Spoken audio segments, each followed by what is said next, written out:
میں اس سے بالکل نہیں ہٹوں گا. آیت کو پہلے حل کر لیجئے. اس کے معنی اسی کو حل کر رہا ہوں نا جی, اسی کو کر رہا ہوں. نہیں تو آپ جو ہے دوسری طرف مجھے موڑنا چاہ رہے ہیں. ہاں آپ دیکھ تو لیں ذرا. جو ہے پہلے حل کیجئے کہ حضرت صلی اللہ علیہ وسلم نے اس کی کیا ابھی تفسیر بیان کی. انجیل کو 30 برس بھی نہیں گزرے تھے کہ یہ زہرناک ہوا عیسائیوں میں پھیل گئی. تو جناب آپ کے عقیدے کے حساب سے تو یہ واقعہ صلیب جو ہوا یہ 33.5 سال کی عمر میں ہوا, اور 33.5 سال کے بعد عیسیٰ علیہ السلام اپنی والدہ کے ساتھ پشاور پنجاب ہوتے ہوئے کشمیر چلے گئے اور وہاں 120 سال زندہ رہے. اور مرزا صاحب کہتے ہیں, اب سنیں دیکھیں ایسے نہیں کیا کرتے بشارت صاحب, پوری بات سننی چاہیے.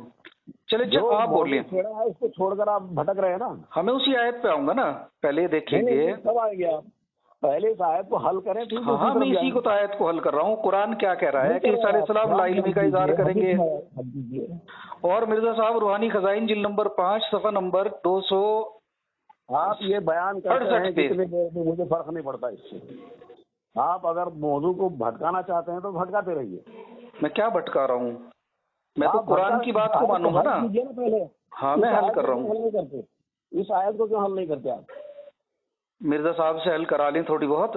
نہیں حضرت وسلم سے کیوں حل نہیں کراتے آپ؟ حضرت آپ انکار کر دیں کہ مرزا صاحب کی کوئی ایک ٹکی کی ویلیو آپ کی نظر میں نہیں ہے, میں کرا لوں گا. آپ حضرت وسلم کا آپ انکار کر دیں گے؟ میں تو نہیں کر رہا. بتائیے حدیث کیا ہے اس کے متعلق. اس آیت کریمہ کے متعلق حدیث پیش کر دیں, میں اسے اپنے سر پہ رکھوں گا, سینے سے لگاؤں گا. پیش کریں. حدیث یہ ہے, اور یہ حوالہ نوٹ کر لیں, روحانی خزائن جلد نمبر 5 ہے, صفحہ نمبر 268 ہے, جس میں کہہ رہے تھے کہ انجیل. پہلے آپ سے بہت گفتگو ہوئی میری, آپ وہ حوالے جو ہے بہت دے چکے ہیں, میں دیکھ چکا ہوں کیسے حوالے دیتے ہیں, کیا کرتے ہیں. مرزا صاحب کہہ رہے ہیں نا کہ حضرت مسیح علیہ السلام کو آسمان پر اس فتنے کی خبر دے دی گئی. آپ کہہ رہے ہیں کہ انہیں خبر نہیں ہے. پہلے تو دیکھ لیں نا, مرزا صاحب سچ بول رہے ہیں, آپ سچ بول رہے ہیں. یار آپ کو اصل میں مسئلہ حل کرنا نہیں ہے, آپ کو بحث. ایک اور حوالہ نوٹ کر لیں, روحانی خزائن جلد نمبر 5 ہے, صفحہ نمبر 254 ہے. وہ ہے, آپ پہلے وہ حدیث نوٹ کر لیں. میرے پر انکشاف ظاہر کیا گیا ہے کہ یہ زہرناک ہوا جو عیسائی قوم میں پھیل گئی تھی, حضرت مسیح علیہ السلام کو اس کی خبر دے دی گئی. نہیں پلیز, آپ کا فون کٹ کر رہا ہوں. یہ آپ کے اور مرزا صاحب کے جھوٹا ہونے کی دلیل. میرے تمام مسلمان بھائیو, السلام علیکم رحمۃ اللہ. میرے محترم بھائیو, قادیانیوں کی ایک چال ہوتی ہے, اور وہ یہ ہوتی ہے کہ تمام انبیاء علیہ الصلوۃ والسلام کے کمالات مرزا قادیانی میں فٹ کر دیے جائیں, اور مرزا قادیانی کے جتنے بھی نقص ہیں وہ تمام انبیاء علیہ الصلوۃ والسلام میں تقسیم کر دیے جائیں. یہ صرف قادیانیوں کا ہی چلن نہیں تھا, اس کی ابتدا مرزا غلام احمد قادیانی ابن چراغ بی بی ولد غلام مرتضیٰ نے کی تھی, اور وہ اپنے دعووں کے چکر میں اس قدر پاگل ہو گیا تھا, اس قدر اس کو شرارتیں سوچتی تھی کہ اس نے اپنے مالک اور خالق اللہ رب العزت کی ذات پہ بھی حملے کیے, اور ایسے بھدے اور بھونڈے لفظ اللہ رب العزت کے بارے میں کہے کہ کیا ہو گیا, خدا کی زبان پہ کیا کوئی مرض لاحق ہو گیا, کیا خدا اب بہرا ہو گیا. تو اس طرح کے کلمات مرزا قادیانی نے ادا کیے, اور میں اپنی آڈیو کی آج کی جو ابتدا کرتا ہوں وہ اسی بات سے کرتا ہوں کہ ان قادیانیوں کا ایک چلن یہ رہا ہے کہ تمام انبیاء علیہ الصلوۃ والسلام کے کمالات مرزا قادیانی میں فٹ کر دیے جائیں, اور مرزا قادیانی کے جتنے بھی نقص ہیں وہ تمام انبیاء علیہ الصلوۃ والسلام میں معاذ اللہ تقسیم کر دیے جائیں. یہ مرزا قادیانی صرف اور صرف ایک ڈھونگ کرتا تھا کہ اسلام کا پیرو ہے, اسلام کو سچا مذہب مانتا ہے, جبکہ اس کو اسلام سے اور پیغمبر اسلام صلی اللہ علیہ وسلم سے اس کو بغض تھا, اور تمام سچے نبیوں سے اس کو بغض تھا. تو جناب اس نے بائبل کی آڑ لے کے اور تحریف شدہ کتابوں کی آڑ لے کے اس نے تمام سچے نبیوں پہ حملے کیے, اور ان کو اس نے نشانے پہ لیا. یہی بات مرزا قادیانی کے کچھ حوالوں سے ملتی ہے, پتہ چلتا ہے ان سے کہ جب مرزا قادیانی جتنی زور سے پیش گوئی کیا کرتا تھا, اللہ کی قدرت یہ دیکھے کہ اتنی ہی شدت سے اتنی ہی زور سے وہ پیش گوئی فلوپ ثابت ہوتی تھی.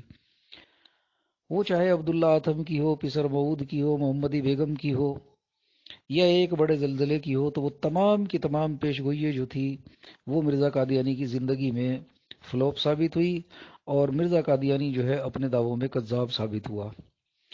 تو اسی طرح سے یہ اسلام سے بھی بغض رکھتا ہے، اور بغض رکھ کے پھر جب اس کو جھوٹا بتایا گیا اور کذاب اور دجال ٹھہرایا گیا، یہ میں نہیں کہہ رہا بلکہ اس کی کتابوں میں لکھا ہوا ہے کہ لوگ اس کو کافر، مرتد، زندیق کہا کرتے تھے، مال مفت کھانے والا کہا کرتے تھے، اللہ رسول اللہ پہ افطرا کرنے والا کہا کرتے تھے، یہ خود اس نے اقرار کیا۔ تو یہ جناب جو ہے پھر جب اس کا جھوٹ پکڑا جاتا تو پھر یہ کہتا کہ اگر میں جھوٹا ہوں تو پھر یہ سمجھ لیں کہ اسلام بھی جھوٹا ہے، معاذ اللہ۔ اچھا جی، جب اس کے بارے میں بات ہوئی، اس کی پیش گوئیوں کے بارے میں لوگوں نے کہا کہ بھائی وہ پسر بعود کیوں نہ ہوا، وہ جناب جو وہ مسلح بعود ہونا تھا جو جنڈیالہ کے وہاں عیسائیوں کو اور آریوں کے سامنے جس کو پیش کرنا تھا، وہ کیوں نہ ہوا۔ تو اس نے جناب یونس علیہ السلام پہ بھی حملہ کیا، اور میں آپ کو بتاتا ہوں کہ اس نے کیا کیا لکھا۔ یہ لکھتا ہے کہ یونس علیہ السلام کی پیشگوئی جو عذاب کی تھی اور اس کے اندر کوئی شرط توبہ وغیرہ نہیں تھی، تو جناب وہ جو تھی ٹل گئی، اور کوئی مسلمان ان کو جھوٹا نہیں کہتا۔ یعنی مرزا قادیانی یہ چاہتا ہے کہ بعد اللہ یونس علیہ السلام کو اسے جھوٹا کہنے کی پاداش میں جناب ہم یونس علیہ السلام کو معاذ اللہ جھوٹا کہیں۔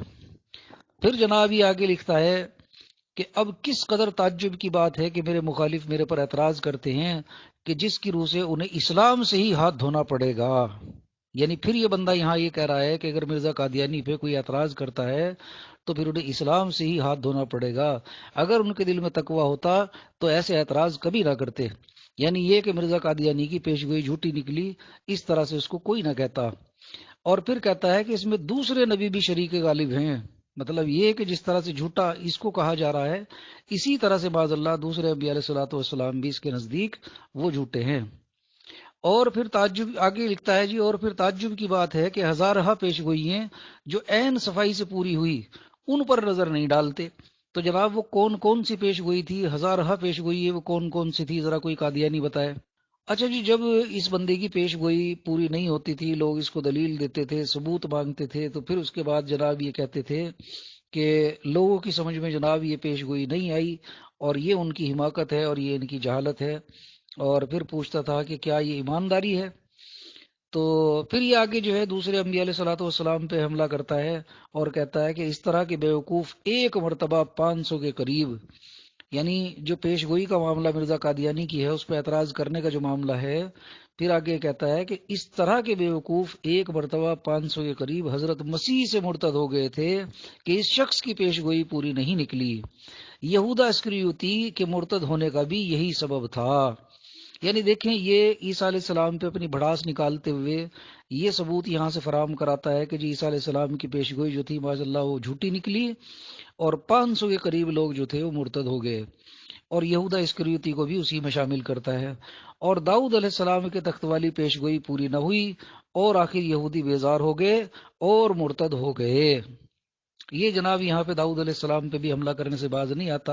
اور ایسا ہی بعض مخالفوں نے حدیبیہ کے سفر پر اعتراض کیا کہ یہ پیش گوئی پوری نہیں ہوئی، اس پر بھی بعض بدبخت جو ہے مرتد ہو گئے، استغفر اللہ استغفر اللہ استغفر اللہ۔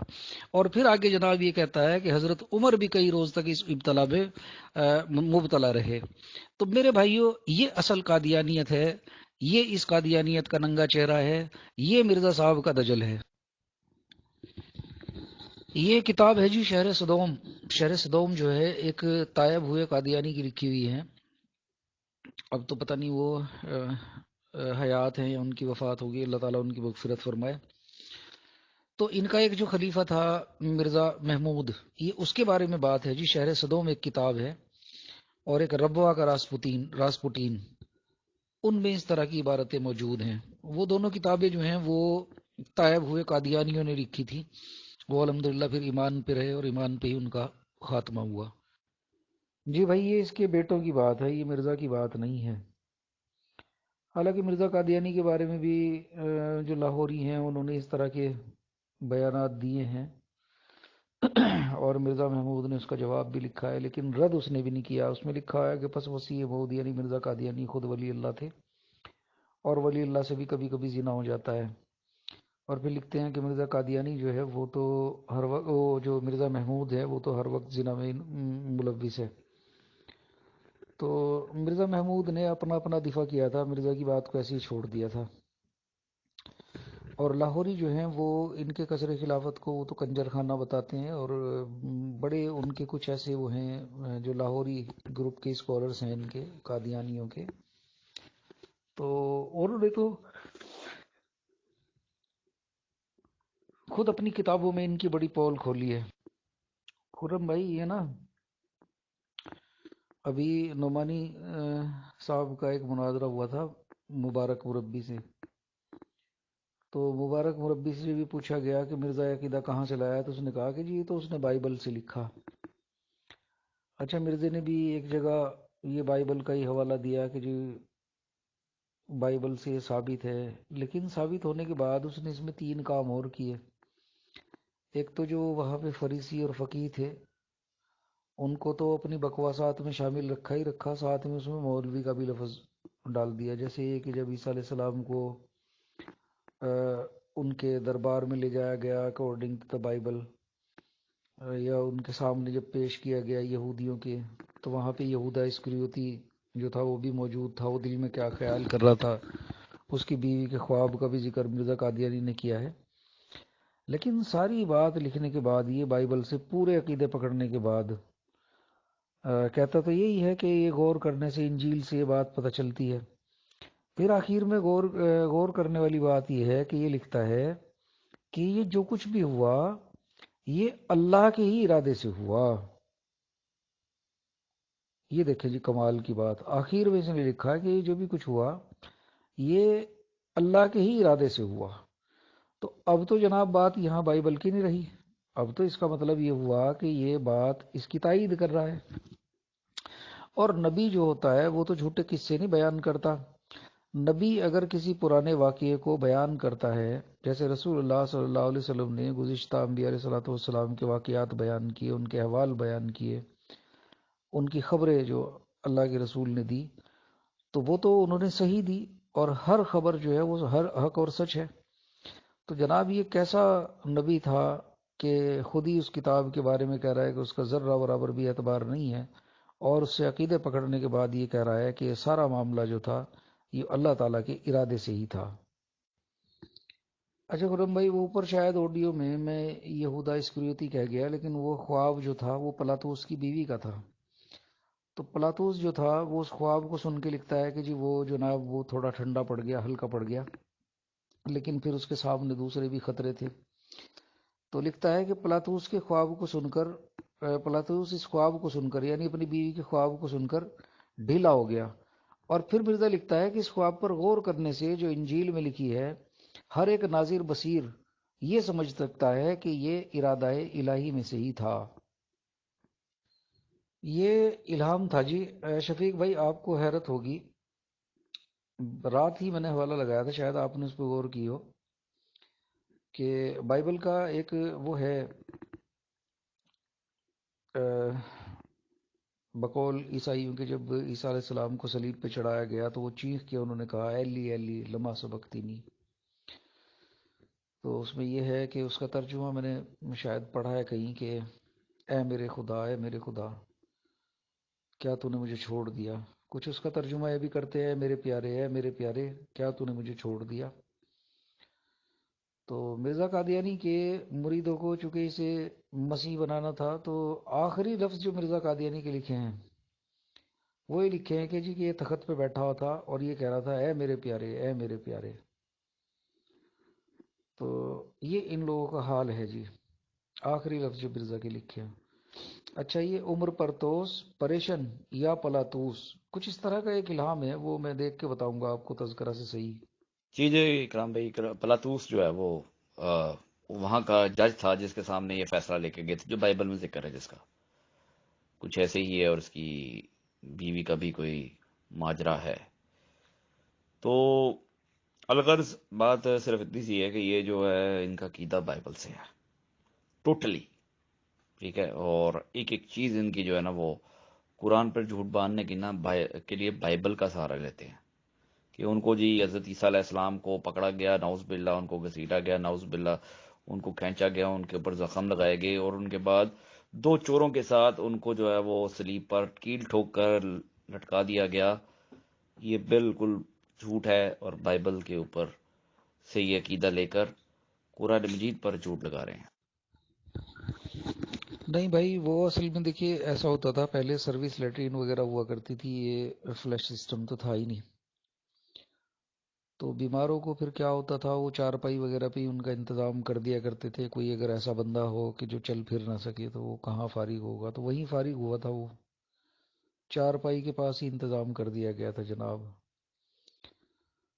تو یہ جہاں جناب کر رہے تھے وہیں مر رہے تھے. عدیل بھائی اوپر ایک حوالہ لگایا پیغام الصلاح کا میں نے، مرزا قادیانی آخری وقت میں بیٹھا تخت پہ، جو آخری لفظ تھے اس کے تھے اے میرے پیارے، اے میرے پیارے، اے میرے پیارے. یہ آخری لفظ تھے جناب اس کے. اب دیکھیں نہ کوئی کلمہ، نہ کوئی درود. دیکھیں جی کمال کی بات. اچھا عدیل بھائی، کل میں نے آپ کو ایک اور حوالہ دیا تھا، وہ شاید پہلے آپ کی نظر سے گزرا ہو. اس میں پنڈت لیکھ رام نے کہا تھا کہ بھائی ہم اسلام اور پیغمبر اسلام کے متعلق کچھ غلط نہیں لکھنا چاہتے، لیکن یہ مرزا جو ہے یہ چین سے نہیں بیٹھتا.